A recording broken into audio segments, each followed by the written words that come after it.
¿Cuántas semanas son de trabajo? ¿13? ¿14? ¿No las han contado? No. 17, vaya. El pasado fue bien corto, ¿no? De 13. Entonces prácticamente se va ahí, ¿no? Los elementos. ¿De qué semestres están? Todos. Okay. ¿Ya saben la dinámica de trabajo comunitario? No se han sentado con la maestra Edith. Estamos tratando de ver algo que no sea tan rígido, ¿no? Que podamos estar generando con la oportunidad de que puedan ustedes plasmar un programa. Es decir, el acercarnos al objeto finalmente que nos ocupa, que es la epidemiología, pero pensando qué haríamos si estuviéramos ya en campo desde un enfoque epidemiológico, que sería el elemento. El otro elemento, además de ir tocando aspectos de lo que marca la materia, que ahorita les voy mostrando el plan de estudio de la experiencia educativa, porque tenemos que cumplirlo como tal, vamos a ir tocando algunos aspectos. Demografía ya llevamos. Sí. Sociodemografía. Sociodemografía. Bien, pues es necesario, ¿no? En esta parte vamos a ir revisando algunos elementos particulares que nos hacen y nos ayudan para entender de una forma más concreta la parte epidemiológica, la cuestión poblacional, ¿no? Las características. Pensar evidentemente como país, pero en algo más concreto que pasa en el Estado, que lo tenemos palpable, ¿no? En este sentido, conocer la población, cuántos municipios, qué pasa en el norte, qué pasa en el centro, qué pasa en el sur, qué pasa en la zona costera, qué pasa en la zona serrana, qué pasa de acuerdo a los estratos y los movimientos migratorios, ¿no? en este sentido. Estaremos trabajando esta parte. Y entonces ir revisando los contenidos. De enfermedades transmisibles ya revisaron, no, eso toca más adelante, ¿verdad? Enfermedades transmisibles, enfermedades crónicas, tampoco. Vamos a revisar. De hecho, yo en la materia doy un recorrido sin que sea una suerte de sesiones clínicas, ¿no? Porque digo, cada área ya estará abordando lo que corresponde en esta materia, pero sí los elementos que nos tocan. Por ejemplo, una primera tarea que vamos a hacer y que se nos va a quedar permanentemente cada semana que veamos es consultar el boletín epidemiológico. ¿Han escuchado de él? No. Ok. Digo, conforme se vayan formando como médicos y médicas, van a ir teniendo más elementos. Pero bueno, dentro del sector salud, la parte rectora de todo el sector salud lo lleva la Secretaría de Salud. Dentro de la Secretaría de Salud hay áreas que no están en las otras instituciones, ni IMSS, ni ISSSTE, ni Pemex. Una de ellas es la Dirección General de Epidemiología, así se llama. Dirección General de Epidemiología de la Secretaría de Salud.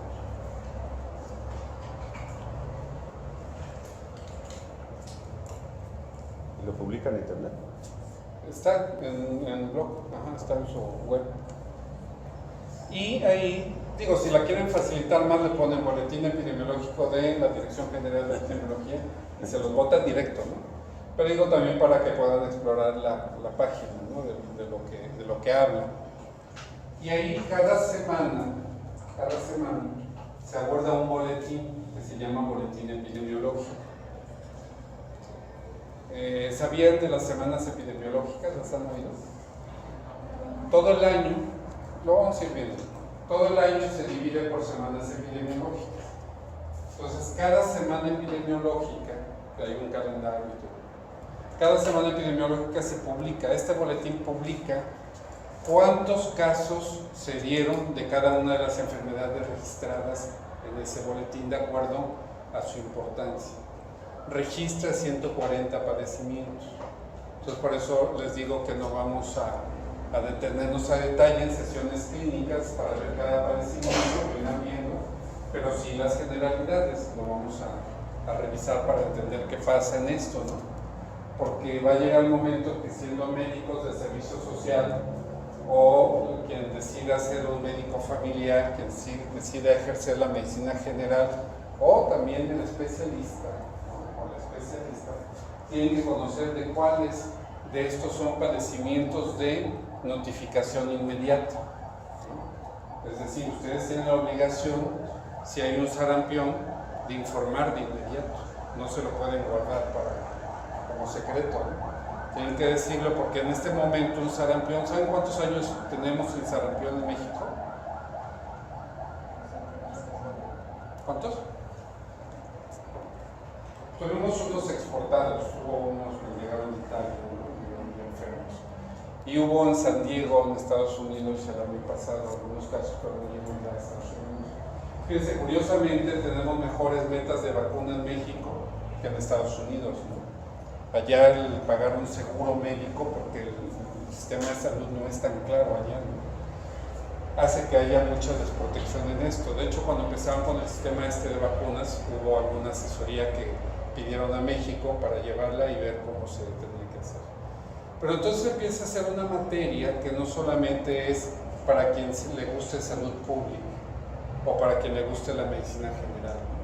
Es una materia que nos corresponde además conocer a todos porque tenemos que hacer la notificación. Pero bien, ahorita ahondo en esto.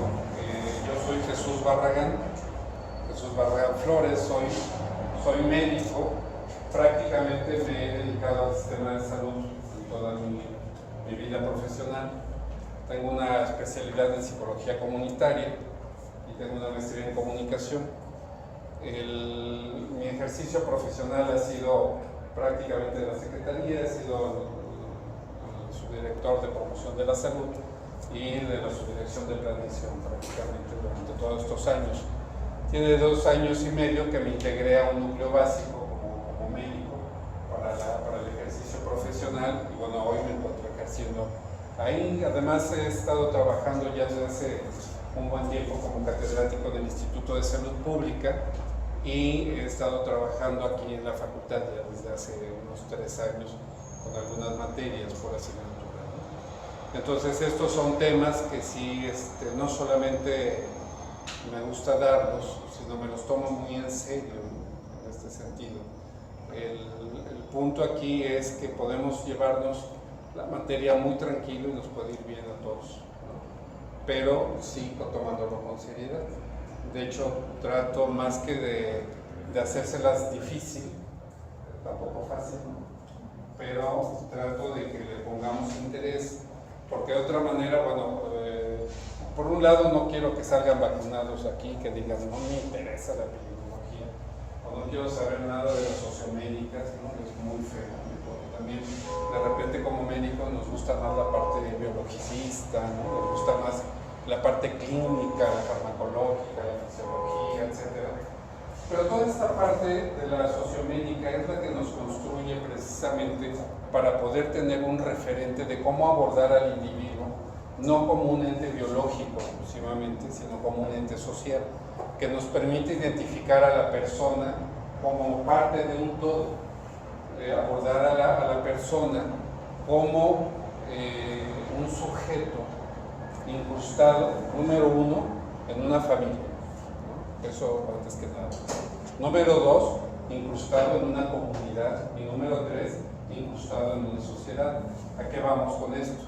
Si hablamos desde la salud individual, tendríamos que saber también que hay elementos que tenemos que abordar desde antes de la enfermedad, ¿no? Por ejemplo, si hablamos a nivel individual, ¿han oído de la Cartilla Nacional de Salud? Muy bien. ¿Cuántos de aquí tienen su Cartilla Nacional de Salud?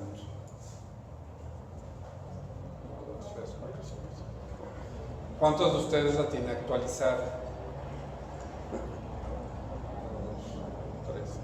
¿Cuántos de ustedes la llevaba antes de entrar a la facultad y cuántos de ustedes la llevaba su mamá?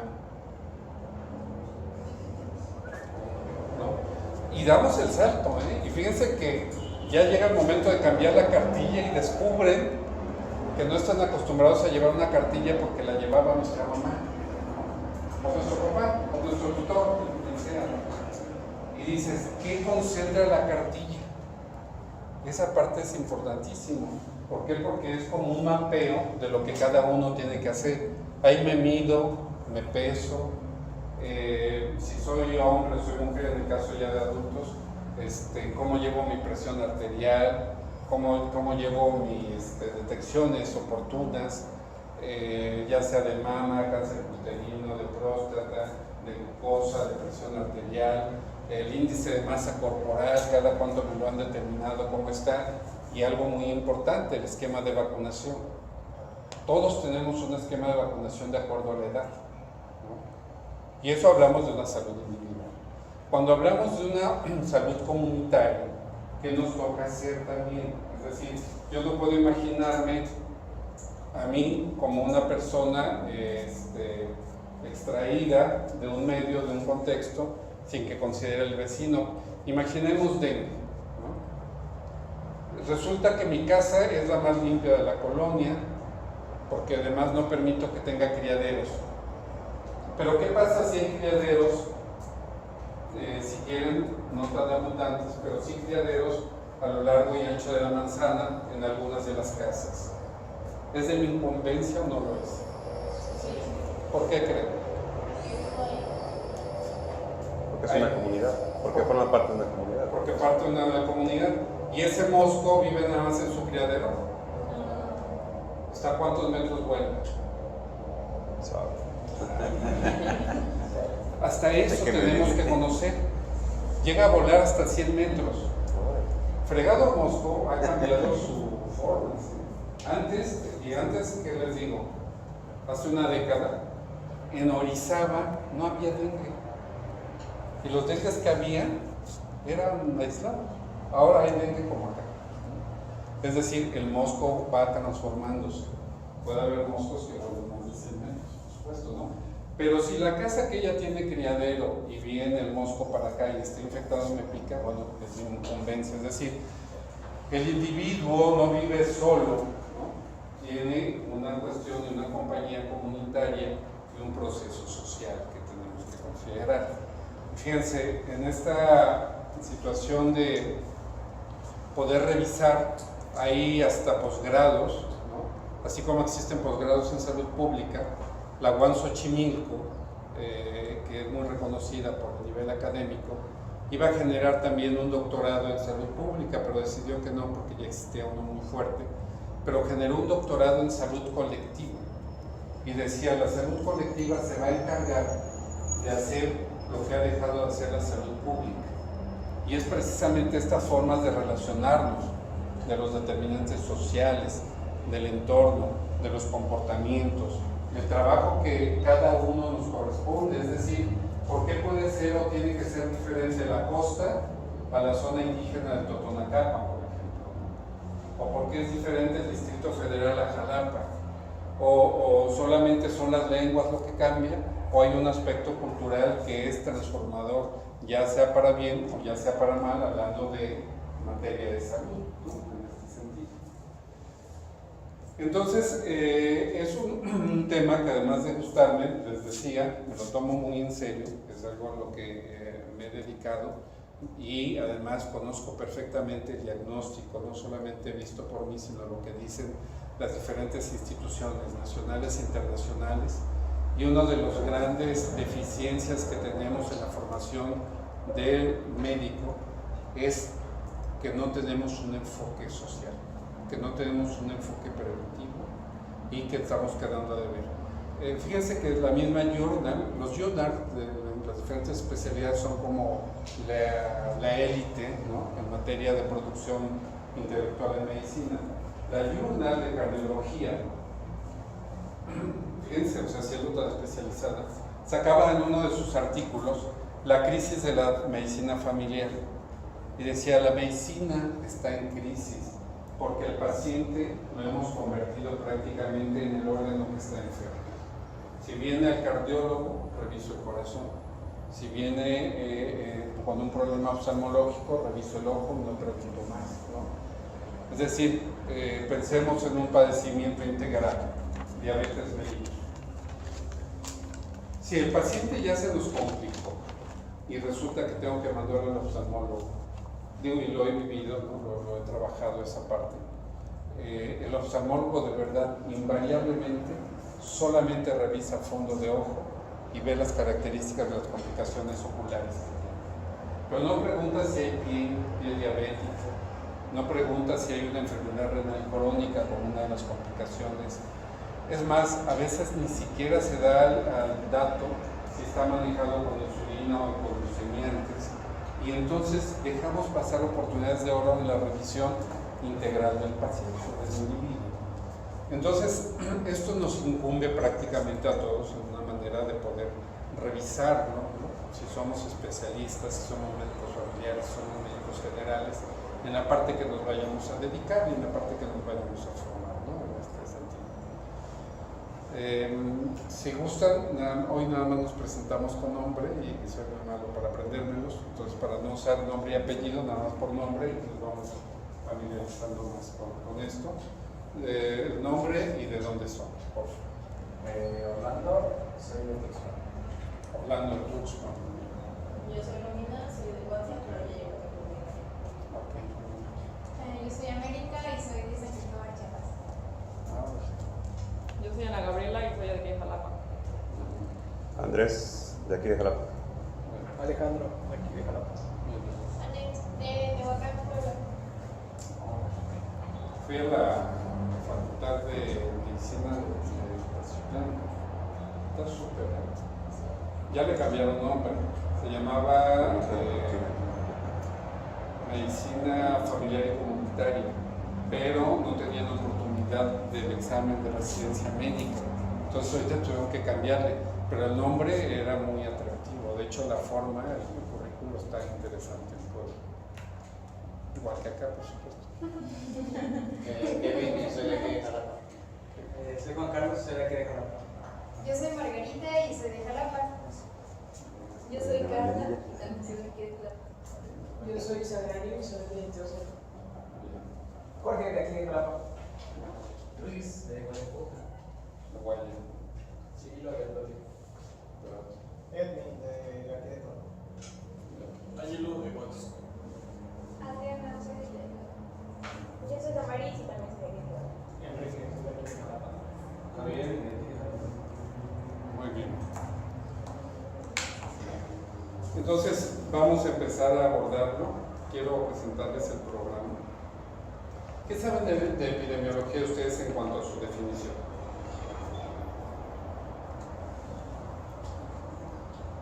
Bueno, si nos vamos a su origen etimológico, epidemio, pues bueno, sabemos que son padecimientos, epidemias, todo este tipo de situaciones que hay en la comunidad. Demos, pues es población y su estudio tratado es alogos. Entonces se define como todos los padecimientos que presentan una población. ¿Qué otra cosa? La estadística, ¿no? Cómo se estudia a través del tiempo, cómo ha evolucionado. Entonces, los padecimientos, la cuestión numérica, por supuesto, es importante, se hace un conteo de esos padecimientos y las características de los padecimientos. ¿Y qué otra cosa haría en esto? Se dedica a estudiar la enfermedad y cómo esta afecta a la población, su evolución y qué características tiene, bueno, dependiendo incluso los mismos síntomas que puede tener una población diferente a otra. Claro, y cómo le afecta, ¿no? Estaban más chavos, por supuesto, con toda esta bronca del 2009 de lo de la influenza. Fue una bronca decidir generar la alerta epidemiológica en el DF. Fue una bronca, ¿sí? Porque había que pensar no solamente cómo afecta el padecimiento, sino el golpe económico que iba a significar esto, ¿no? Así cómo afecta, cómo se comporta y cómo se ven estas características. Está delimitado por tiempo, por límites poblacionales, por territorios, por épocas y por cualquier tipo de cambio ambiental, es decir, si es frío, si es caliente. Y los hechos que pueden ser ambientales, ¿no? Pueden ser provocados por el hombre, efectivamente, a eso se dedica la epidemiología, todo lo que dijeron ustedes, ¿no? Es decir, vamos a revisar estos padecimientos, cómo se presentan, cómo se comportan, cómo afecta y además en qué entorno se da. En cada una de las formas en que se pueda estar aplicando toma una característica especial, por ejemplo, en inundaciones, ¿no? La parte epidemiológica es como la parte que lleva el frente prácticamente de trabajo, porque todo lo que hagan son decisiones basadas en información, ¿no? En este sentido, ya hay información previa que ustedes conocen antes de salir, por ejemplo, la inundación que puede estar ocurriendo en una extensión. Imagínense la zona norte. Piensen en una inundación porque abren la presa en tiempos de lluvias, que así sucedió además, en tiempos de lluvias que no cesaban, y si las presas no se abren, pueden reventar y provocar desgracias mayores. Pero aún así, aunque se abran en forma moderada, provocan desgracias. Esto sucedió en el 99, en el norte del estado, que abrieron las presas de Puebla, y entonces provocó una inundación desapareciendo comunidades. Entonces, la parte esta ya se la saben prácticamente los que se dedican a esta cuestión de las contingencias. Y número uno, por supuesto, entra el ejército, con su plan en el 3 y abordan todos los elementos de salvamento, de poner protección, etc. Pero cuando llega a salud también tiene una acción muy concreta que realizar y tenemos que saber cuál es el comportamiento. Por ejemplo, ¿qué padecimientos les gusta que puedan estar sucediendo en las inundaciones? Infecciones diarreicas. ¿Qué otra cosa? Dengue. Ajá, todo lo que puede ser por vector, Zika, dengue, chikungunya, ¿no? Donde pueda estar generándose criaderos. ¿Infecciones del tracto respiratorio? Enfermedades del tracto respiratorio, claro, enfermedades de la piel.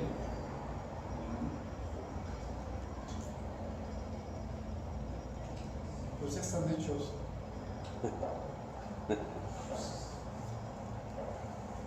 Hay una enfermedad. Bueno, creo que también puede haber infecciones de heridas por la poca higiene que puede haber por toda el agua que haya acumulada y también sería. Claro, infecciones agregadas. Y hay una que se le teme. Todas estas que comentan se consideran. De hecho, hay material educativo que se genera ex profeso en comunicación de riesgos para ello. Es de que en un momento, cuando todavía no se sabía mucho de la leptospirosis, ¿la han escuchado? De las ratas y la orina de las ratas, ¿no? Cuando no se sabía mucho, empezaron a ocurrir leptospirosis, pero imagínense ustedes la sintomatología de un dengue hemorrágico, ¿no? Fiebre, malestar general, dolores de articulaciones, de huesos y sangrado, ¿no? Entonces se pensaba que era dengue y no había cómo detenerlo, se trataba y demás. Cuando descubrieron era una leptospira. Entonces, ¿cómo entra la leptospira? Sucede que la leptospira vive en el tracto urinario de la rata, ¿no? Fíjense que no sé si de los ratones, pero bueno, de la rata. Entonces, las ratas, ¿dónde las encuentran? En alcantarillas. En alcantarillas.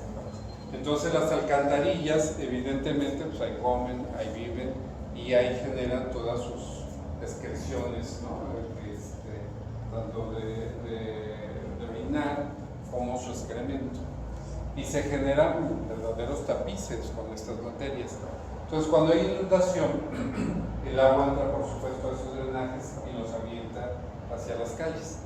Se asienta y no solamente van a tener lodo de tierra, tienen lodos de drenaje. Ahí vive la leptospira. Entonces, la leptospira entra por pérdida de solución de continuidad de la piel. Una peladita, una cortada seria. Han estado mucho tiempo en el agua, sus pies. ¿Cómo se ponen?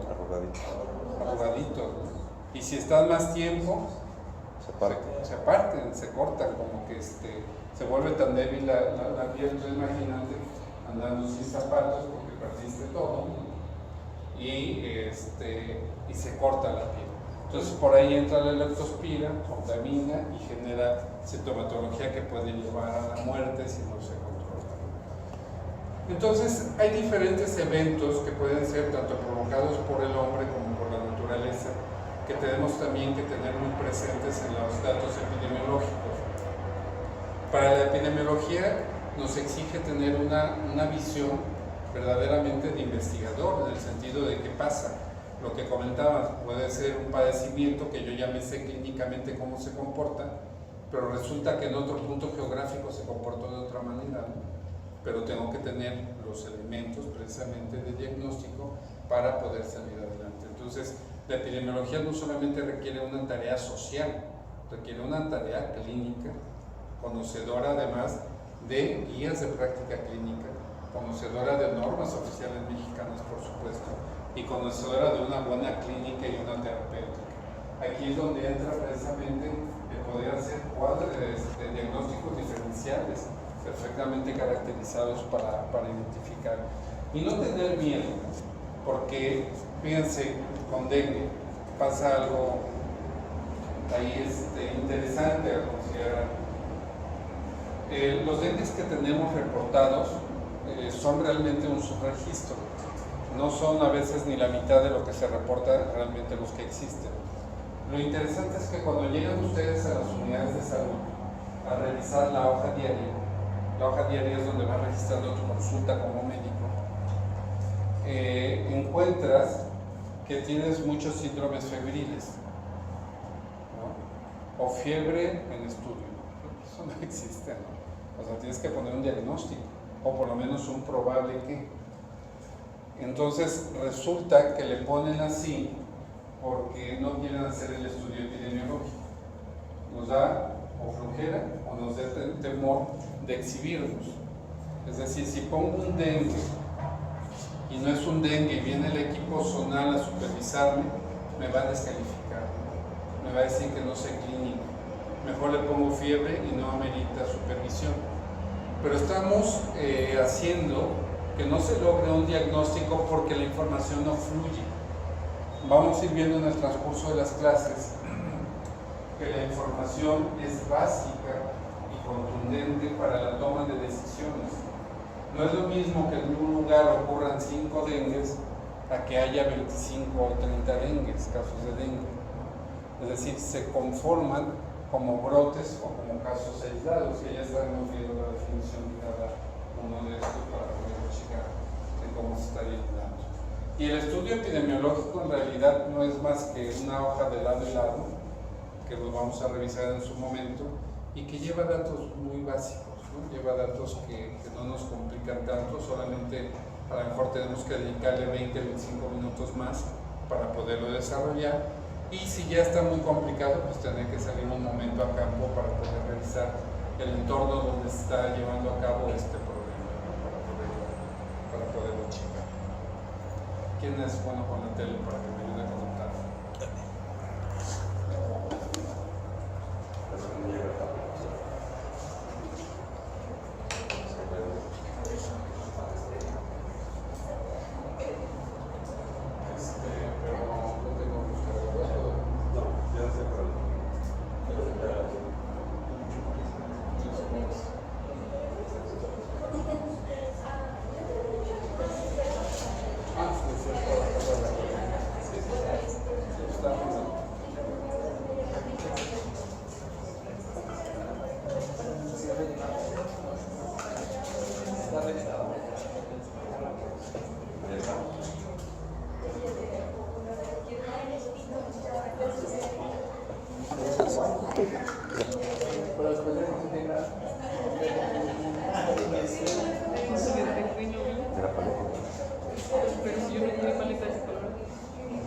No, yo tampoco.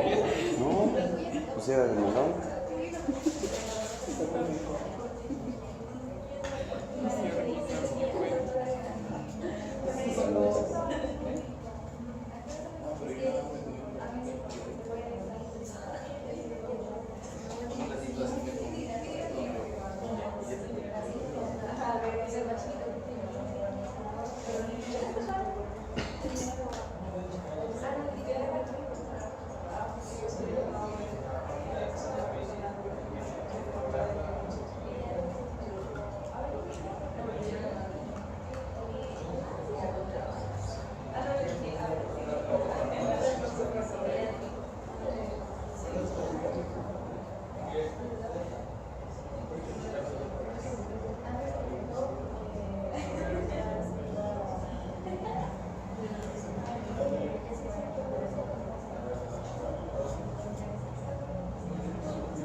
quiero leérselos como está para que utilicemos los contenidos, porque nos tenemos que apegar a ellos.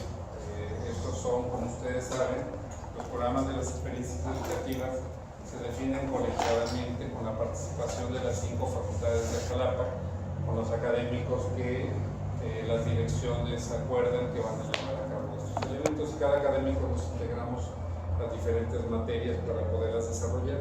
De esta forma ya parte del plan en el que ustedes entran, es el actualizado, ya no es el que lleva la otra generación, tiene algunos pequeños cambios.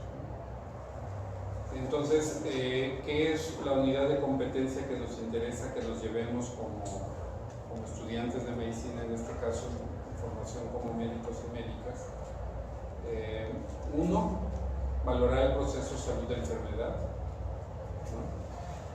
Es decir, cómo se da la ganancia de salud como tal y cómo se da el asunto de la pérdida de la misma. Vamos a ver, lograron ver ya en sus materias los niveles de Leber y Clark. Todavía no. Vamos a checar. Leber y Clark no es nada nuevo, ¿no? Y el programa lo aborda, creo que eso es todavía aplicable. Y nos menciona a partir de una triada cómo se lleva el esquema donde el individuo convive en un aspecto de ambiente, de un medio, por eso la parte de epidemiología y ecología, y además cómo hay un agente, es decir, no solamente es el medio el que me enferma, sino un agente que tiene características en el medio, en el ambiente, y que puede convertirse en patógeno, o no, en ese sentido.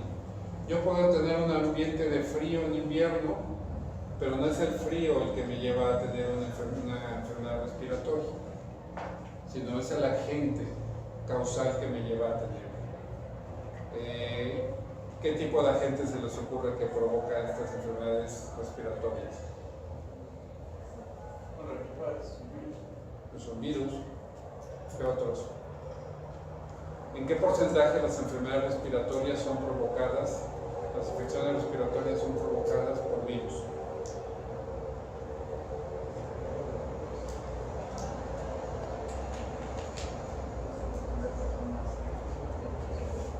¿Nunca lo han oído?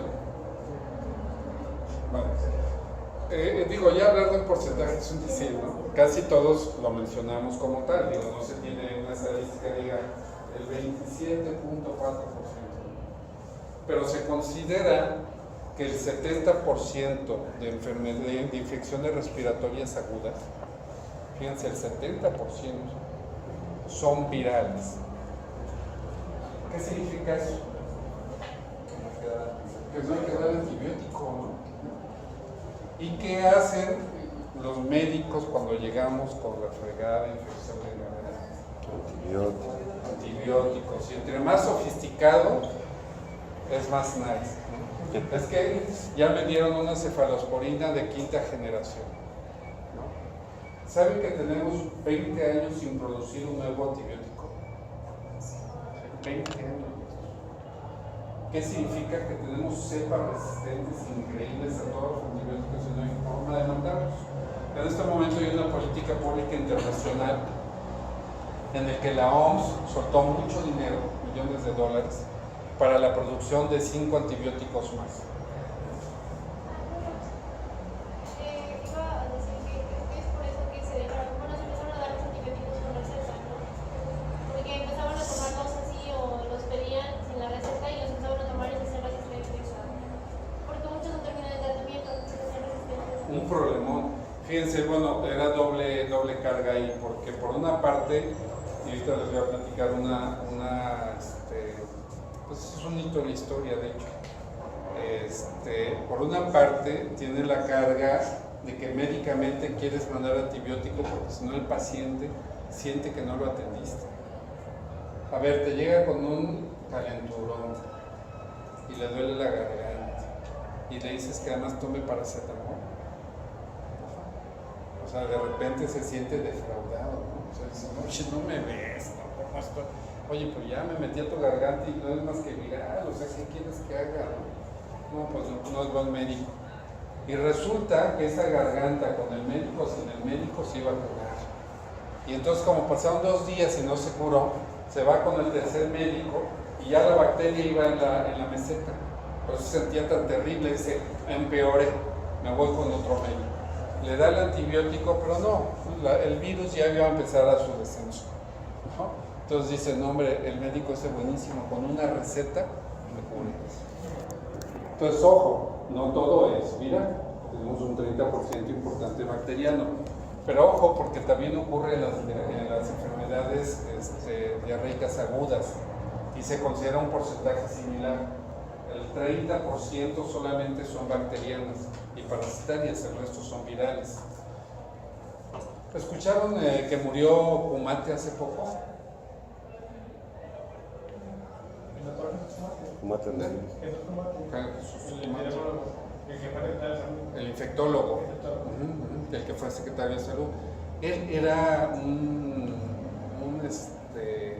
era un actor de la medicina y de la infectología y de la prevención y de la epidemiología, ¿por qué no? Era fuera de serie, ¿no? ¿Considera que él radicó lo que es la poliomielitis aquí en México, no? Fue de los que metieron precisamente todo el trabajo, le tocó la gran logística, ¿no? A lo mejor tiene fallas ese modelo porque ahora está tronado, ¿no? Pero logró coberturas de vacuna, ¿no? Que al final del día, si tú sacas cuentas, resulta mucho mejor, aunque hayas gastado más, las coberturas que lograbas. Pero además Kumate le tocó a nivel, él en México, pero a nivel mundial se estaba llevando, lo de los electrolitos orales, ¿no? Pero imagínense el cambio de paradigma. Venían de un paradigma del antibiótico para las diarreas, ya si fueran pediátricos o adultos, y entonces aparece la gran solución de electrolitos orales, ¿no? Entonces imagínense ustedes un pediatra donde digan, señora, le doy suero de hidratación oral a su bebé, ¿no? Que viene con diarrea. Entonces se sentían como que no eran atendidos. Y déjenme contarles que de los principales resistentes eran los pediatras, ¿no? De poder aplicarlo, porque ya se discutía muy seriamente, hey, ojo con las diarreas, ¿no? Porque no todas son provocadas por bacterias. Y si metes antibiótico, la poca flora intestinal, mucha o media flora intestinal que tenga, que le va a ayudar a protegerse, se está perdiendo. Entonces, si le das otro antibiótico, lo matas. Entonces tenemos que cuidar esta parte. Eso es importante conocer el entorno donde vayan a estar. Esto es como una estadística muy general y si quieres es muy doméstica, pero en cada lugar podemos encontrar estadísticas importantes. Si voy a utilizar un antibiótico, tengo que saber, por ejemplo, para infecciones urinarias, cuáles son las bacterias más comunes en infecciones urinarias, de acuerdo a mi región, para poder administrar el antibiótico, si es que no voy a hacer un antibiograma, ¿no? Para poder determinar. Es decir, no es tan sencillo. Donde sí ya se pone más exquisito el asunto es el pie diabético. Cada vez se dice más que para que lances un antibiótico para pie diabético, hagas un cultivo antes, porque casi son las bacterias más resistentes las que vas a encontrar ahí. Claro, si estás en una zona rural, pues ahí te cuento, ¿no? O sea, ¿dónde vas a mandar a hacer el cultivo y qué recurso, ¿no? Entonces ahí sí tienes que pegarle. Pero en medida de lo posible sí se tienen que ir generando esos cultivos en cuestiones más específicas y si no, conocer cuál es el comportamiento epidemiológico en cuanto a agentes que la provocan en cada uno de los lugares. Para eso es importante también la lectura de las guías de práctica clínica. Esos vayan usando, de verdad que son una Biblia cuando ustedes ejercen ya. O sea, porque toman la guía de práctica clínica y no es un trabajo como un tipo ensayo, ¿no? Tiene las referencias del trabajo de metaanálisis, de textos, de artículos científicos en forma estricta, rigurosa, y es un trabajo colegiado donde te determinan de acuerdo al comportamiento cuáles son los tratamientos. Eso ya nos da una orientación de lo general, ¿no? Para poder trabajar. Pero entonces, en esta parte, sin que nos preocupemos de más, sí entender el proceso salud de enfermedad como tal, en su generalidad. En su particularidad en las diferentes materias irán aprendiendo diferentes padecimientos. Nosotros veremos los generales para poder trabajar. En el otro plan de estudio todavía veíamos un poco padecimientos. En este ya se dio un giro, de todas maneras es muy útil. Y en algunos, si ustedes gustan, nos vamos a ir parando.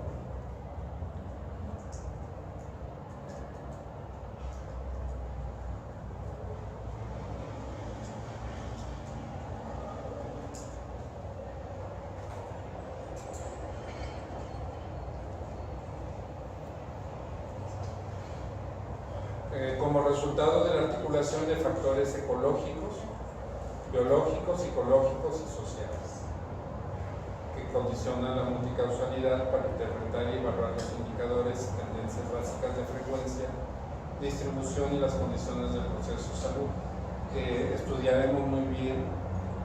De hecho, tenemos que ver a qué se refiere la tendencia, no como una palabra, sino como un concepto, una terminología técnica de la epidemiología, de la enfermedad y factores de riesgo y protectores a nivel individual, familiar o poblacional para establecer medidas efectivas de promoción, prevención y control de riesgos. Hay algunos elementos que cuando lo leo me preocupa cuando los encuentro, porque, por ejemplo, articula factores ecológicos, biológicos, psicológicos y sociales. Y ya no les tocó esa época, o todavía están así los promocionales, no me acuerdo. Al final de cada promocional decía, comen frutas y verduras. Y está en letra chiquitita, entonces ya ni lo ves, ¿no? O lo dice tan rápido que no lo escuches en realidad. Igual cuando hablamos del proceso salud-enfermedad, me parece que es así cuando decimos psicológicos, sociales, ecológicos, ambientales, etcétera, ¿no? Y se pasa a la otra, ¿no? Nosotros nos quedamos con salud de enfermedad y el proceso patológico. Ojo, porque vamos a revisar cómo cada una de las condiciones van transformando y es importante conocerlo. Por ejemplo, si yo estoy en el consultorio, en el caso que nos tocó, Filomeno Mata, que está en el Totonacapa, es uno de los municipios más pobres de Veracruz. Todavía hasta la década pasada la estadística decía que el 90% eran monolingües, hablaban solamente totonaco. Pero además de la corrupción increíble que hace que los recursos no lleguen, este es un lugar que carece de servicios. Y es que es un municipio que está incrustado en una piedra, ¿no? Es decir, la comunidad es totalmente pedregosa, son piedras enormes, ¿no? De hecho, las casas las construyen con piedras sobrepuestas, muy bonitas las piedras, ¿no? Es un tipo de cantera es bella realmente. De hecho, está hecha la iglesia con eso también y luce mucho. Pero cuando ustedes quieren hacer un hoyo, yo me imagino, por ejemplo, la letrina, ¿no? Pues escarbas 20 centímetros y ya se acabó. Entonces, sí hay otras estrategias, por ejemplo, la letrina abonera, la letrina seca, la letrina aérea. No tiene por qué ser un hoyo, puede ser un cajón donde tú subes escalones y ahí está el baño, y son cajones aboneros. ¿Por qué? Porque usan los desechos para composta, no para hortalizas, por supuesto, pero sí lo utilizan para abonar terrenos, es decir, no se pierde y no se convierte en algo porque lo vas descontaminando con ceniza y con cal, ¿no? Es decir, están probadas las tecnologías. Obvio, el recurso que ha existido pues no ha posicionado estos procesos y no se utiliza. Agua, por ejemplo, pues no hay. Llega una pipa y lo surte. Y hay 5 pozos que son por escurrimiento. Entonces este lugar fue el último lugar en Veracruz que hubo cólera, por ejemplo. Y esto fue hace 10 años, no tiene mucho tiempo. Y brotes de hepatitis a granel, ¿no? Se repite en este lugar. Y bueno, y es que hay aquí choques importantes de grupos, no solamente de conocimientos de cultura. Una de las supervisiones que hacíamos de los manantiales, llegábamos y número 1, veíamos los escurrideros, es decir, la persona sí usaba algo que para ellos era una letrina. Eran cortitos a ras del piso y tenía su hoyo de 20 centímetros. Pero eso se llenaba de líquidos y de sólidos en forma inmediata y le hacían un cañito que saliera de ahí para que tomara el camino que quisiera. En una parte me tocó que dije, caray, yo no sé qué procede, ¿no? Me tocó ver cómo el caminito lo llevaban y lo terminaban en la pared de lámina de la casa de junto. Y dices, no, pues sí, entonces entiendo por qué se mata luego uno con otro. O sea, que te terminen el cañito ahí. Y otra casa, fíjense, bueno, es que son formas diferentes de relacionarse. Otra casa que era de mampostería, de plano lo que hizo fue abajo de su casa un cañito para que condujera los desechos de la casa de junto y que pasara y le cayera a la otra casa, pero la mía no se quedaba, ¿no? Es decir, pero esto yo no me puedo quedar en el consultorio sentado a recibir personas con hepatitis. Tengo que salir a conocer cuáles son las condiciones ambientales, sus características económicas y sus creencias. En uno de los recorridos que hacíamos, el marrano vivía en la casa. Un marrano grande, o sea, estaba, y el burro igual, o sea, no en el pórtico, porque no había pórtico, no había porches, ¿no? O sea, vivía ahí y se metía. Cuando ustedes hacían la sensibilización de señora, señor, no puede ser de esta forma, no digo que todas las familias, ¿no? Algunas de las familias. Entonces ellos fueron contundentes con su respuesta. Dice, si yo lo dejo afuera, me lo roban. Punto. Es decir, el cochinito es mi inversión. Le doy cualquier cosa de comer, hasta hierba, y va engordando, y luego lo vendo o lo destazo, porque hay carnicerías clandestinas, y pues, gano un dinero. No importa que me lleve un año vendiéndolo, pero es mi ahorro. Entonces hay cosas más contundentes que lo que para nosotros como médicos o médicas resulta lógico. Hey, la salud es lo más importante, ¿no? La limpieza es lo más importante que hace el marrano adentro. Sí, para nuestro esquema de entendimiento es lo más importante, pero para esa persona tiene otro esquema de valor, otro esquema de necesidad en ese sentido. Entonces es importante conocer lo ambiental para saber, dices, bueno, ¿qué debo de saber de pozos? Pues resulta nada más, nada menos que sí había hundimientos y las aguas de los desechos salían en otros de los pozos. Y entonces con las hepatitis de arriba tenías para que los de abajo también se contaminaran y enfermaran de hepatitis. Sencillo. Pero si no te metes, no entiendes. Había un solo pozo limpio, ahí pasaban cosas, eso sí no lo acabé de entender. Cuando revisábamos, encalábamos y demás, en uno de los pozos, una persona llegó y se sentó para defecar junto al pozo. Nada más estaba eso, no estaba el señor o la señora que lo hizo, no, ni el único pozo limpio. O sea, ¿por qué hicieron eso? Ustedes digan, ¿qué imaginan? Maldad. No porque hayan estado ahí. ¿Qué imaginan que pasa en esas cabezas? Maldad. Maldad, pero dices, pero es mi comunidad. O sea, es mi comunidad. A lo mejor los de abajo son de mi familia, porque además una característica es que son familias antiguas, ¿no? Son relacionados, se casaron, no lo piensan. No, eso sí no lo acabé de entender, Es difícil. ¿Manda? Oh, Dios, sí, a lo mejor hasta me robaste un marrano, ¿no? A lo mejor tú me echaste los desechos en mi casa y tú eres el único del pozo limpio. Es decir, pero esta parte no nos las vamos a responder. Esto tenemos que irlo conociendo, ¿no? O sea, si yo no pregunto, no conozco. Entonces es importante saber la cuestión ecológica, conocer la parte biológica, la parte psicológica de lo que está ocurriendo y la cuestión social.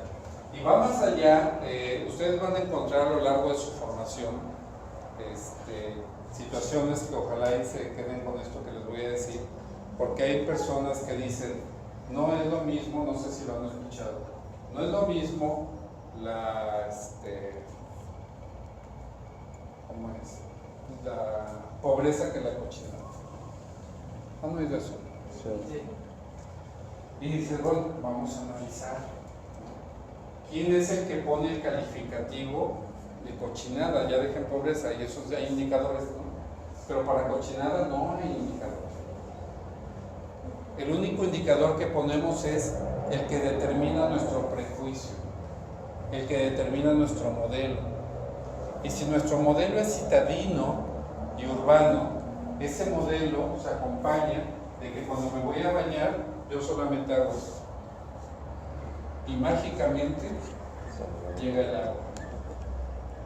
Y si no están acá pilos o no le trabajan, mágicamente siempre en la jamonera hay un jabón. ¿No les ha pasado? Llega un jabón, siempre nunca falta un jabón, ¿no? Sin embargo, si pensamos, nos regresamos a Filomeno Mata, donde cada semana llega la pipa del agua y no solamente tienen que formarse, sino pelear por un par de cubetas de agua, ¿en qué la utilizarían ustedes? ¿Se bañarían? ¿O será que hace falta también para tomar y para cocinar? ¿No? Es decir, ahí hay cosas interesantes que plantearnos, ¿no? Porque, ¿quieres que me bañe? Huelo feo. Dime con qué me baño. Es decir, aquí hay otros valores que se llaman determinantes sociales. ¿Cuál es la característica donde llego, con lo que cuentan y con lo que no cuentan, para poder determinar estos aspectos?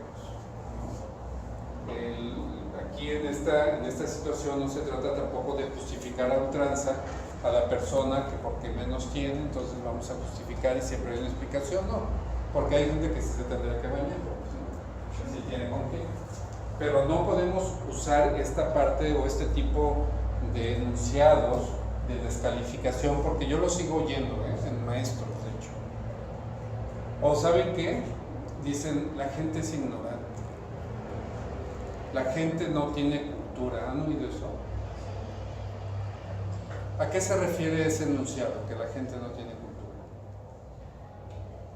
Educación. Bueno, ¿no? A lo mejor se refieren a que no tienen educación, tratándonos de imaginar, ¿no? Cuando yo también me pregunto a qué se refieren, ¿no? Porque la cultura... Bueno, que a lo mejor no tiene la misma conciencia que, como usted decía, una persona que vive en el campo a una persona que vive en la ciudad.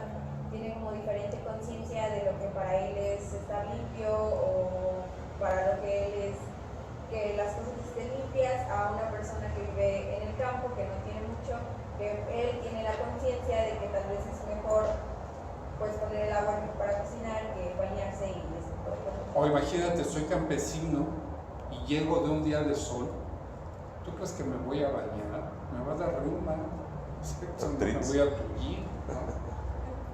Y al día siguiente, no, pues a chambear, a lo mejor me baño cada 4 días o el sábado, ¿no? Eso que se hace tanto burla, ¿no? Pues es cierto, o sea, de repente, me haga o no falta, me baño los sábados, ¿no? Porque también hay una cuestión, una serie de elementos que no sabemos. Y entonces cuando decimos no hay cultura, dices, no, espérate, porque ¿qué es la cultura? ¿No? ¿A qué nos referimos cuando decimos cultura? Yo, lo concibo como la parte que mis ancestros o los que me preceden me han heredado, claro, en conocimientos, en actitudes, en comportamientos, todo lo que nos conforma como humanos y que lo replicamos de atrás hacia el presente. Lo que como, lo que bailo, mis vivos, mis muertos, ¿no? Mis tradiciones, mi religión, todo eso va formando todo un bloque cultural. Entonces no hay gente sin cultura, ¿no? A lo mejor tienen una serie de conocimientos diferentes, una educación diferente, ¿no? Pero ninguna educación es diferente a más que otra, ¿no? Porque si en este momento fuéramos evaluados por un campesino, ¿no?, que tiene 30 años sembrando el campo y nos dijera, ¿sabes qué? Te voy a dar estas semillas para que las siembres en el mejor momento del ciclo lunar y tengas una buena cosecha. ¿Cuál? O sea, ¿cuándo es eso? ¿Cómo lo llevo? Por ejemplo, algo que ya usan los meteorólogos Sí escucharon que ya ahora anuncian hasta cuándo empieza y cuándo termina la canícula. Sí. Y el centro meteorológico, ¿no? Pues eso nace de no solamente de la creencia, sino del conocimiento de los ciclos, ¿no?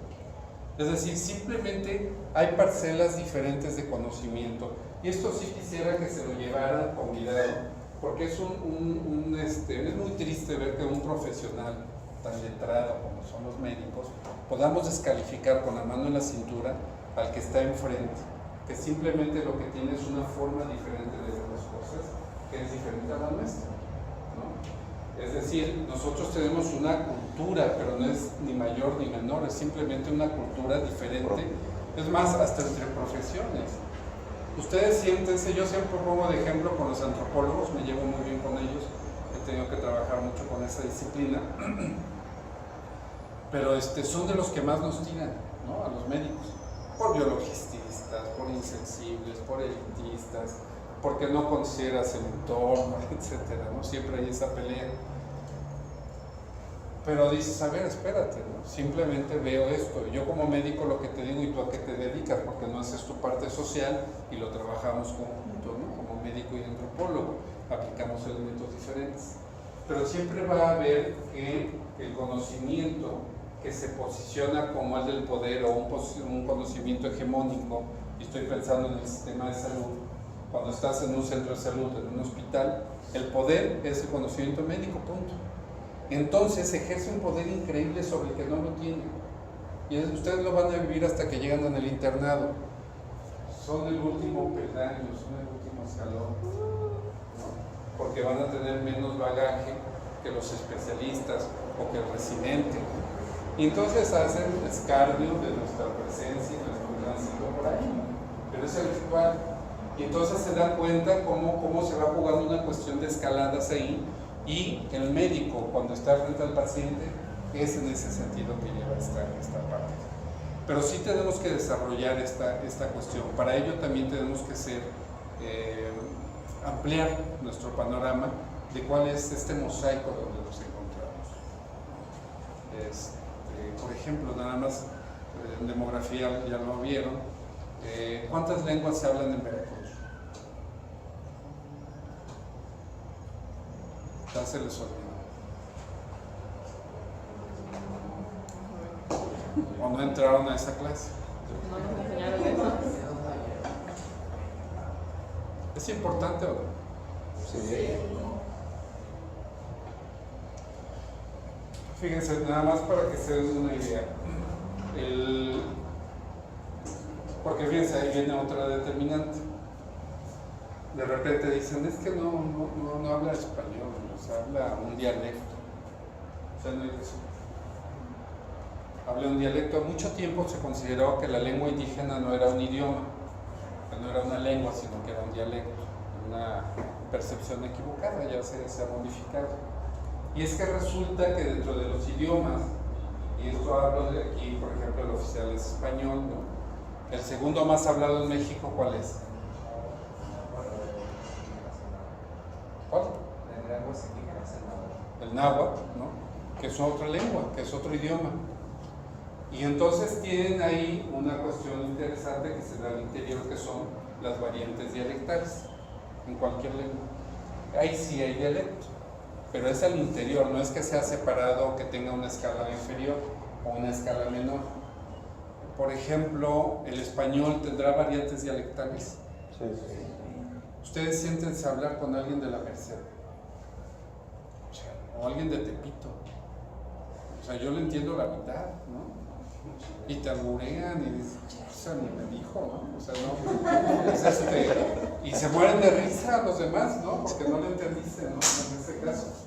Pero eso es una variante dialectal del español. Es que hablan mal, ¿no? Es una variante dialectal, ¿no? Es la forma en que han construido su vocabulario y lo construyen. Igual nos pasa, en Veracruz el náhuatl tiene 3 variantes dialectales importantísimas, ¿no? 3 variantes como tal. El totonaco tiene 2 variantes dialectales en Veracruz. Es el caso que hablamos 15 lenguas en Veracruz.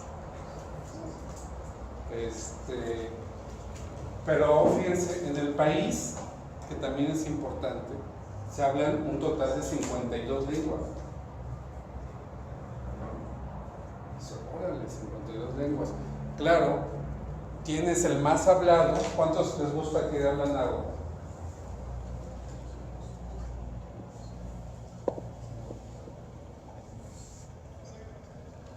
¿100,000? ¿Más? No, yo sí que no lo saben, nada más es como para no hacer un monólogo, o sea, vayan diciendo números. Pues yo creo que se considera que alrededor de México hay como 12 millones de lo que son pueblos originarios, así que supongo que en agua deben hablar por lo menos el 50%, entonces asumiría que serían como unos 5 o 6 millones. Como 5, menos, pero sí es en millones. Es 1.200.000 hablantes de nada. O sea, yo digo, pues eso es tremendo, ¿no? O sea, es grande el número. Es la lengua más hablada. Pero obviamente tienen lenguas que ya están muriendo. Hay una que se llama ópata, que tiene 12 hablantes, ¿no? Entonces, ya quedan muy poco. Va a llegar un momento en que desaparezca esta. Y fíjense, son 52 lenguas en el país, con un total de 300 variantes dialectales. ¿Se dan cuenta el gran mosaico que es?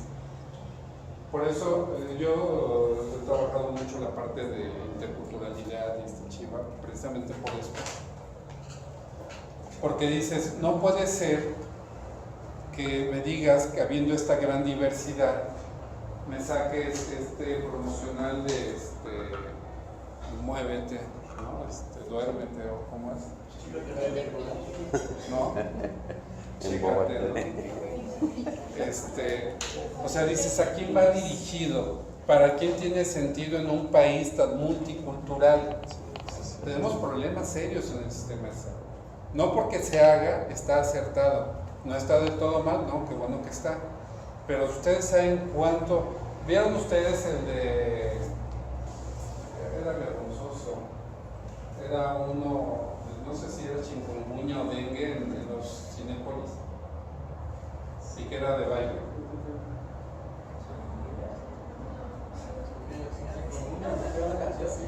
Sí, y estaba en todas las salas del país, no de verdad. Se llama Cine Minutos. ¿Saben en cuánto sale? Yo porque presenté el presupuesto para hacer una campaña. ¿Saben en cuánto sale el Cine Minuto en 6 salas en Veracruz? Por un mes. 2 millones de pesos. Imagínense en todas las salas del país. Y dices, oye, entonces si hay dinero, o sea, ¿qué estamos haciendo y a quién está llegando la información solamente?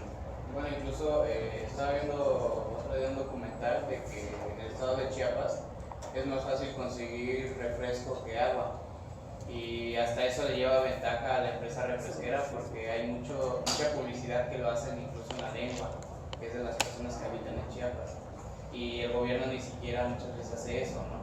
Y pues eso no es así como un gran problema.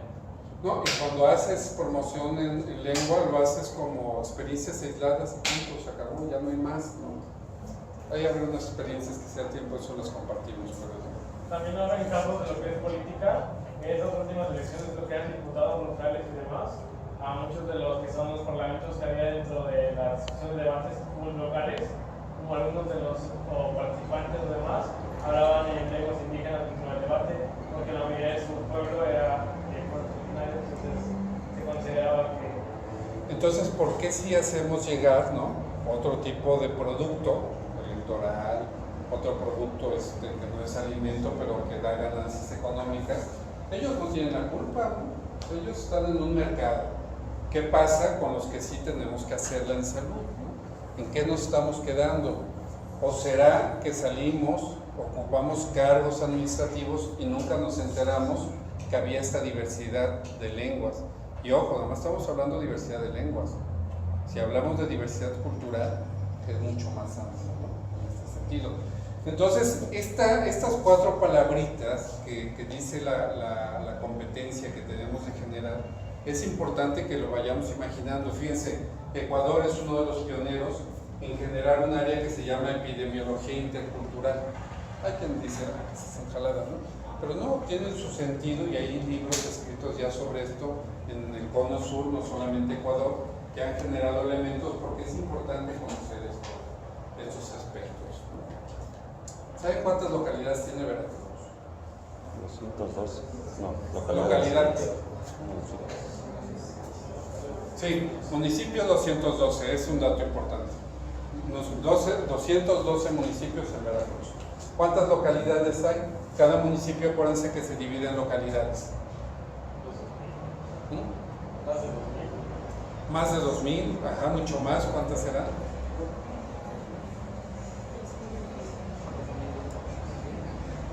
Dijimos que tenemos que saber la cuestión geográfica, donde se desarrollan las características, y ahorita voy a concluir algo con ese dato. Por eso también varía mucho el tamaño de los municipios, ¿no? Me imagino que las Chuapas es el municipio más grande de las localidades de municipio muy pequeño. Vale.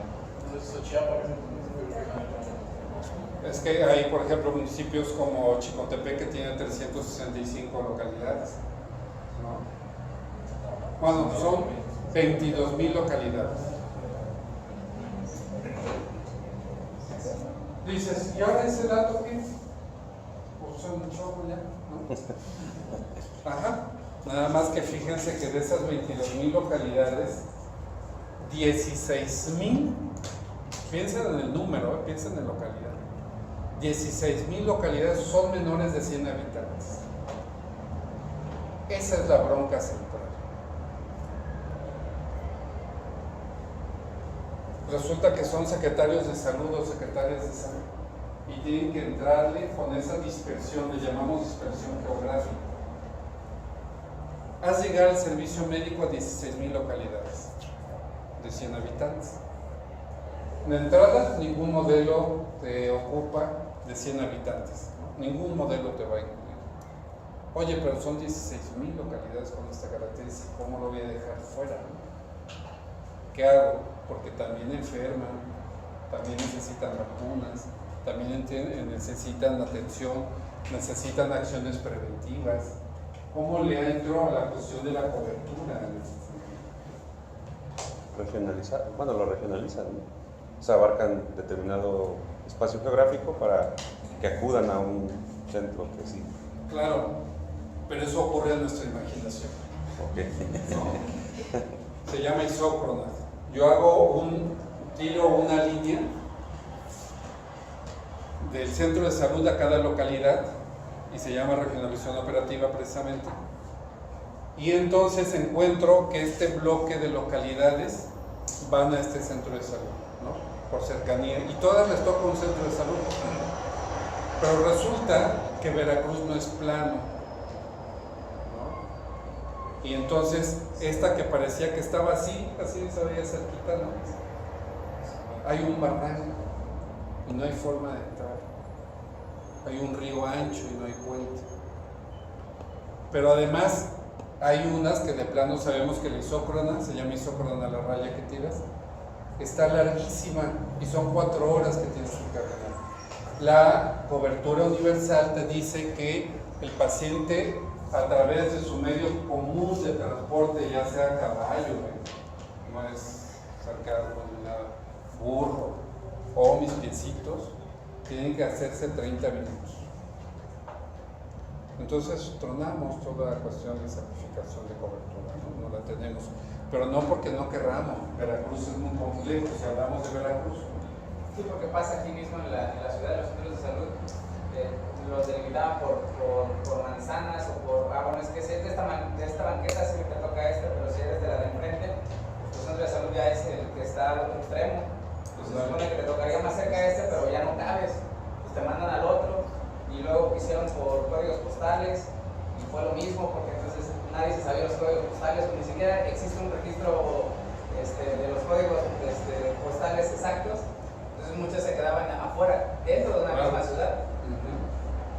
Y la capital. Y lo que usan son los agentes, ¿no?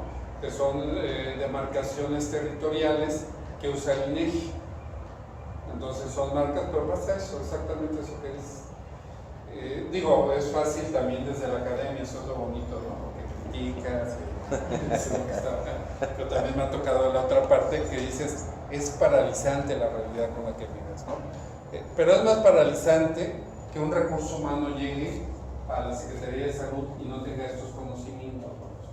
Entonces, vamos, para poder hablar de epidemiología sí tenemos que irnos leyendo otro tipo de documento, conociendo estos aspectos, porque tu visión tiene que ser más conquistadora en ese sentido.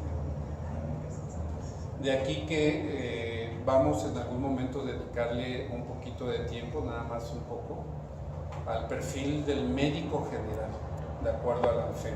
¿Sí conocen ese libro? Lo publica la ANFEM en el 2008.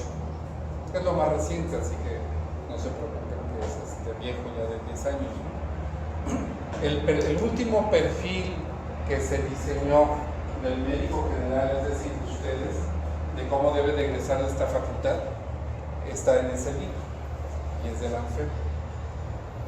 Luego les traigo el esquema para que lo platiquemos, porque es importante. Fíjense, ya lo veremos más amplio, pero dice que el médico y la médica formados en las escuelas de medicina en México tienen que ser formados como líderes, transformadores, capaces de incrustarse en el sistema de salud del país y proponer su transformación.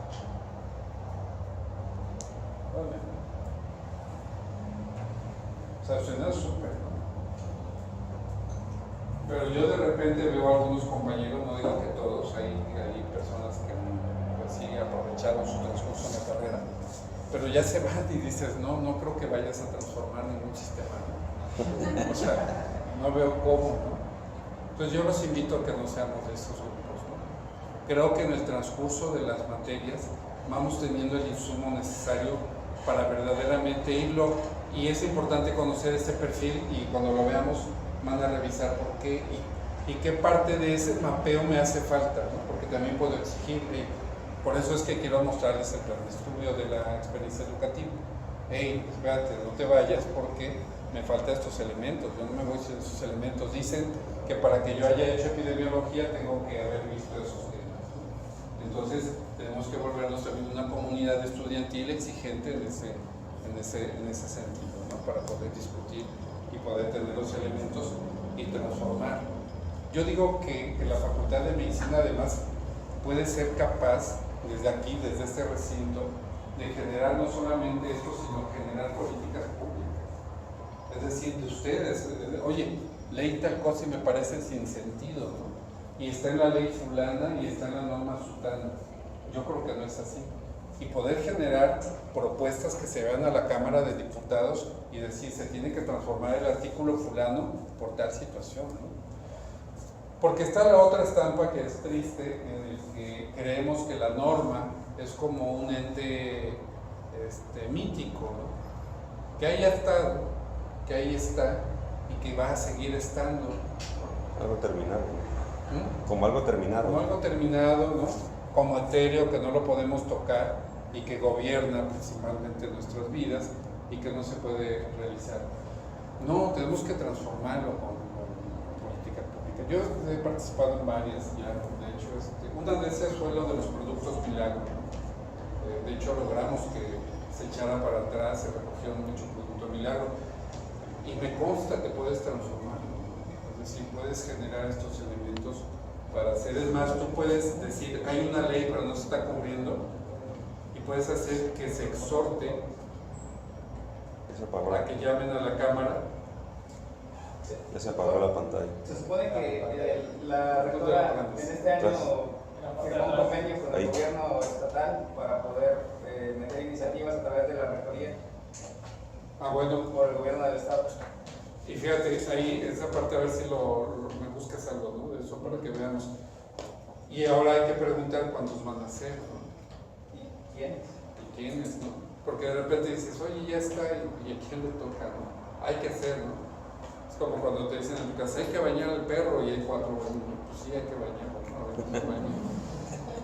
No lo bañamos, ahí se queda. Igual me pasa cuando leo el componente y que dice establecer medidas efectivas de promoción, prevención y control de riesgo. ¿Qué es la promoción? ¿Qué es la prevención? ¿Y qué es el control de riesgos? También conocer y a qué se refiere. De repente yo sigo oyendo que cuando dicen hay que hacer promoción de la salud, lo reducen a una plática, ¿no? A un cartel. Quédense con otro dato ahí guardado, que en algún momento les va a servir. Un pedagogo muy reconocido que ya falleció, Paulo Freire, la máxima representación en América de la educación popular, y basado en el socioconstructivismo, sus planteamientos teóricos educativos, que van más allá de la corriente piagetiana de educación y que habla de la educación para adultos como tal, una educación crítica. Tiene un libro clásico de 1968. ¿Qué me llama la atención de este libro? 68, imagínense. Ustedes imaginaban eso. En el 68 ya él decía en su libro de comunicación y extensión: las pláticas son una técnica cada vez menos utilizada por su poca eficiencia y practicidad para el trabajo educativo. 1968. ¿Cuántos años llevamos? 5 años. ¿Alguien les ha hecho una propuesta indecorosa de que hagan pláticas? Sí. Pues sí, se siguen haciendo esas propuestas sumamente indecorosas de que se hagan pláticas. Pero nosotros también tenemos el derecho de exigir, hagamos otras metodologías de construcción diferentes. Créanme, ya está en crisis eso. Y yo cuando veo que el estudiante de medicina como producto final de su trabajo presenta un tríptico, yo me preocupo. Como producto final. Está bien como un parcial, está bien como parte del proceso. Pero digo, si me enseñaste a hacer trípticos, no creo ser capaz de incrustarme en el sistema de salud y transformarlo. Con trípticos está cañón. No, o sea, tiene que ser más allá. Entonces yo quiero que nos llevemos de esta materia, no sé de las demás, pero de esta materia, que nos llevemos una visión crítica para la construcción de este perfil que vamos a revisar, que ya está discutido, que ya está escrito, y acomodarlo de manera perfecta en lo que tendríamos que hacer. Insisto mucho, seamos médicos pasantes, seamos internos, seamos médicos generales, médicos familiares, algún posgrado social, sociomédico, o seamos un especialista clínico, tenemos que estarlo manejando.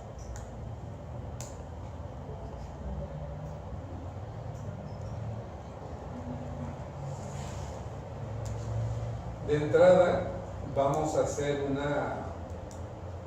la siguiente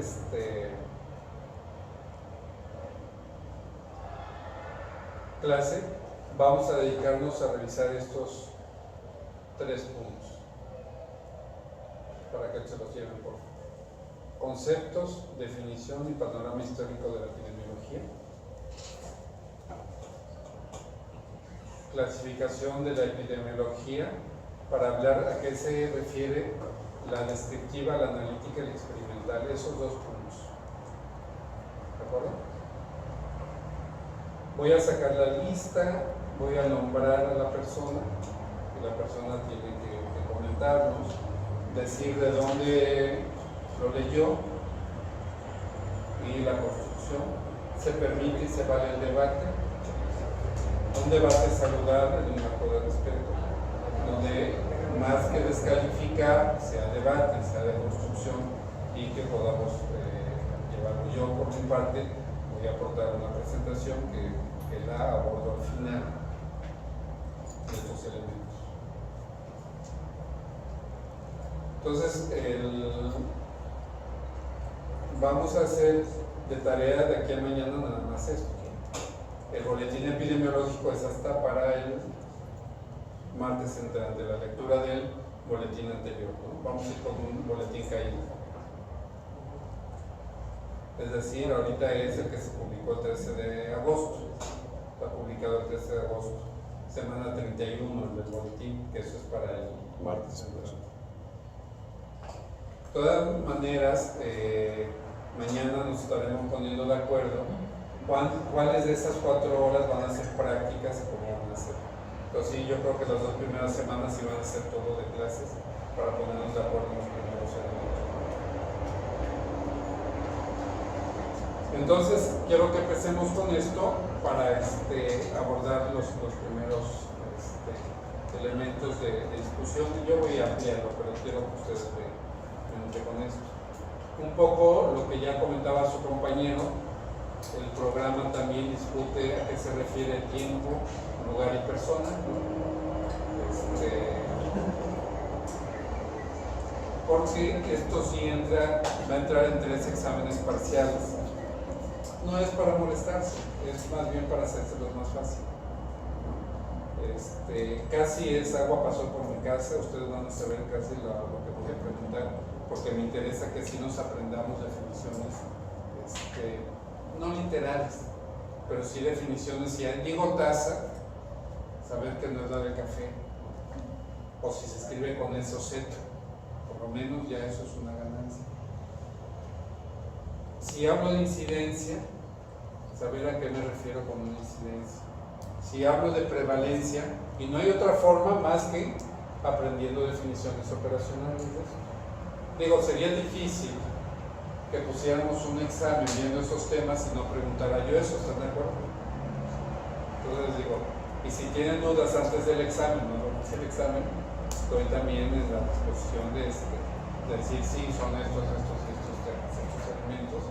Ya más le vamos a dar una variante para que sea nutritivo para el conocimiento de ustedes. Vamos a revisar también, digo a lo largo del curso, la historia natural de la enfermedad. Apréndanse ese término, historia natural de la enfermedad, es como la conocemos en cualquier tema, es cuando discutimos. Repito, no es nuevo, ¿no? Pero sigue siendo funcional. Y la triada epidemiológica de los niveles de prevención, de Lever y Clark. Esa es muy bonita, porque nos hace pensar, y nos hace pensar estrategias diferentes, porque nos habla de que la prevención puede ser primaria, secundaria o terciaria. Y vamos a criticar qué es lo que vemos de prevención en los medios. Y todos nos vamos con la prevención primaria. Lávate las manos para que no te enfermes, es decir, todos vamos a evitar enfermar. Y cuando ya estoy enfermo, ¿qué hago? ¿No? Cuando ya hay una persona con diabetes, ¿no es importante la prevención también? Se llama prevención secundaria. O porque ya hay un pie diabético, ya no hay nada que prevenir, ¿no? Por supuesto, hay una prevención terciaria. VIH-Sida, sí, hay mucha prevención primaria que hay que hacer, mucha. Que no haya VIH en las personas. Pero cuando ya hay VIH, que ya no hay que prevenir, hay que hacer una prevención secundaria. ¿Qué tengo que prevenir en estas personas? Y cuando ya hay complicaciones, ya no hay que hacer una prevención terciaria. Y en los niveles de Lever y Clark vamos viendo esos elementos que nos van caracterizando precisamente los aspectos de esta triada ecológica de acuerdo a su nivel de complejidad que aparece. Obvio, la cadena epidemiológica y transmisión de enfermedades es importante, nos hace pensar críticamente qué sucede, porque si sé cómo se da la transmisión, puedo saber dónde corto la transmisión. ¿Han oído de los cercos epidemiológicos?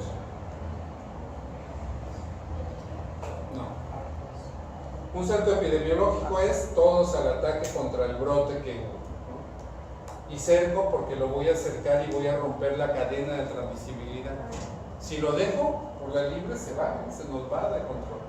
Y les voy a platicar experiencias exitosas que ha habido aquí en Veracruz, muy interesantes, cómo se cortan, pero no es solamente por imaginación, pues hay que dedicarse realmente y hay que entender qué pasa con los padecimientos. No solamente tengo que saber qué pasó en cuanto a su cuadro clínico y qué dolor, ¿no? ¿Qué medicamento es el mejor?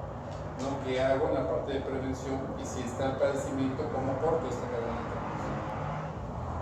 de la teoría de causalidad, determinantes sociales, que es un tema que hoy se discute. Ya lo he visto un poco en sociodemografía, ¿no? Un poquito. Se desconectó el cable. Se movió. Ahí está. Determinantes sociales, vamos a checar, es una perspectiva que hoy se tiene a nivel mundial también. Y lo que les decía, la clasificación de enfermedades por vía de transmisión, forma de contagio y tiempo de aparición. Antes veíamos estos temas casi por separado y veíamos cada uno de los grupos. Ahora no da tiempo para eso, pero también es muy valioso.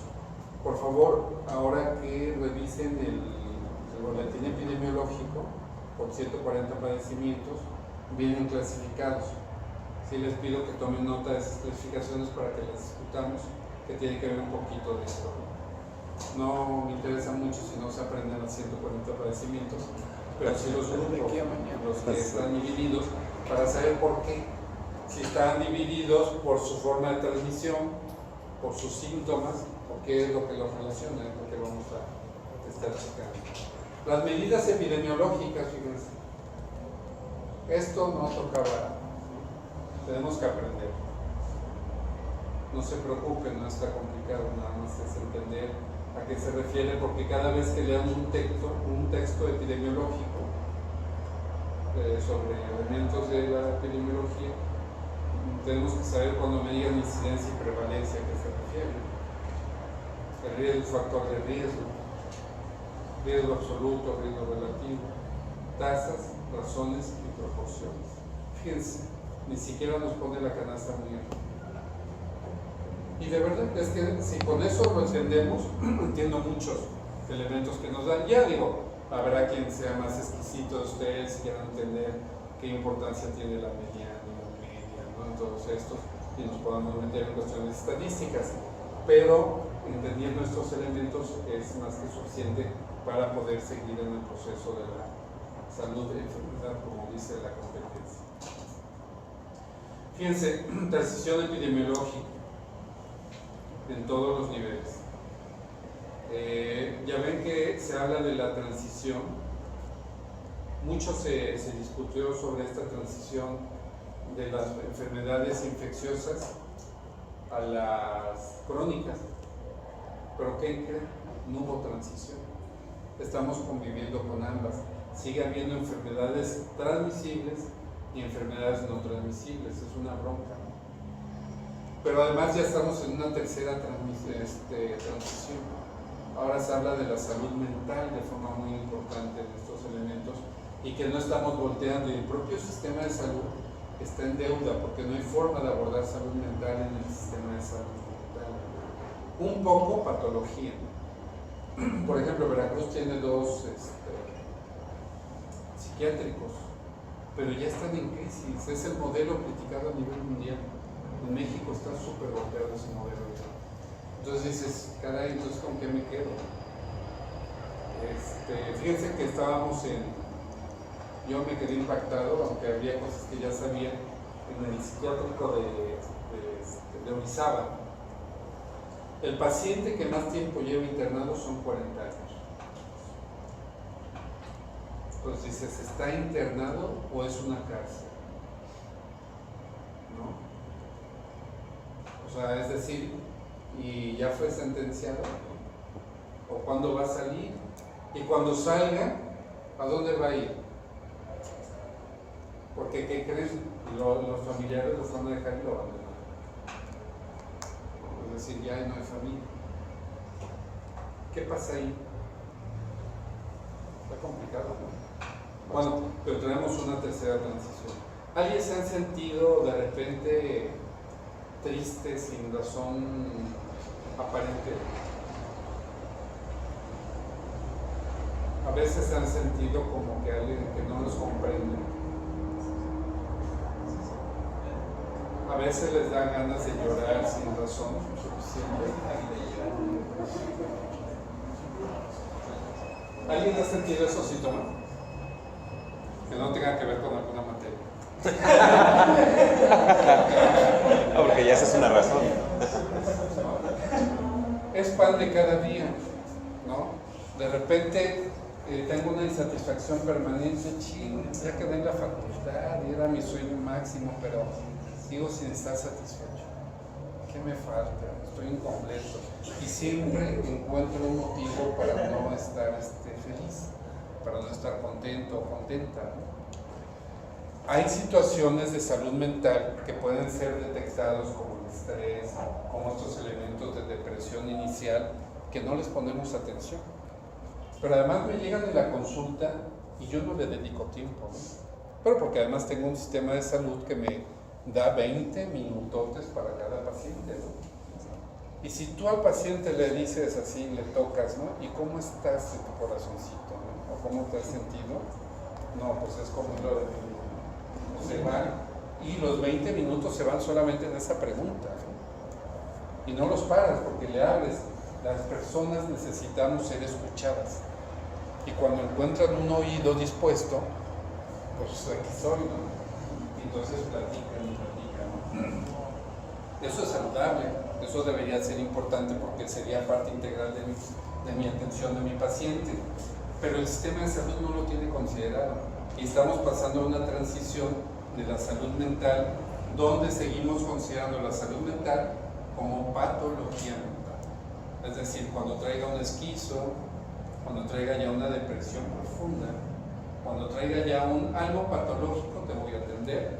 ¿Y qué crees? Te mando al psiquiatra para que te medicalice, ¿no? Porque medicalizando sale más rápido. ¿O qué pasa cuando los chiquitos ahora llamados hiperkinéticos? Todos quiero catalogarlos como compulsivos, hiperkinéticos, etc.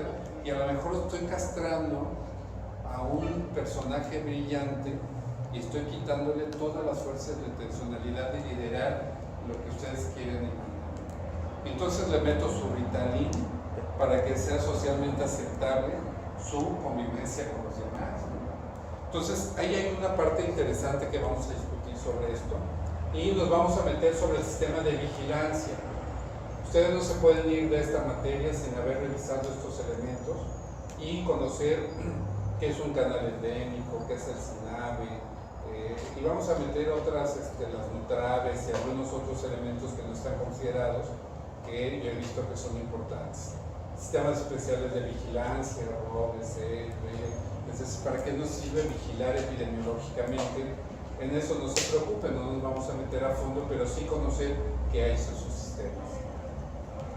Cómo diseñar un estudio epidemiológico, cómo se clasifica, método epidemiológico para el estudio epidemiológico de brote, ecología humana en conceptos, salud y medio ambiente. Ahora es toda una área importante que está desde la OPS, la OMS, por supuesto, trabajada. Epidemiología ambiental, problemas y riesgos. Obvio, vamos a entrar un poquitín al saneamiento básico. ¿Vale? Ese es en general el tema. Me quiero apegar también, pero esto quiero que lo discutamos para la siguiente. Los criterios de evaluación. 1. De que debe haber exposición de temas en clase, los va a haber. No se preocupen, ustedes exponen y yo expongo. No me gusta dejar el tema y la responsabilidad en el alumno. Lo hago más para revisar los elementos y subirlos a la crítica y a la construcción, que también es parte de la búsqueda y la conformación del mapa que debemos ir construyendo en la currícula. Pero ningún tema se va sin que yo lo haya abordado también, ¿no? Hay alumnos que de verdad me respeto, me he quedado hasta con sus presentaciones porque generan presentaciones geniales, pero también voy matizándola con elementos de la práctica cotidiana para que vayan siendo como muy aterrizados, muy aplicables. Vamos a aplicar 3 evaluaciones escritas, las cuales sí llevo un promedio, que es lo que quiero que analicemos, y nada más a partir del 9 y 10 o el 8 exentaría la materia, para que puedan tener la opción de exención y deshacerse de una materia al final. La participación en clase sí es importante y de verdad yo soy como muy adulto, entonces siempre lo dejo de quién participa y me va muy mal. Entonces mejor lo saco por lista y llevo el control de quienes ya participaron y quienes no, pero sí está siendo un poco desafortunado para el que no estudió ese día porque ya no tiene otra oportunidad, somos muchos, entonces sí nos obligan.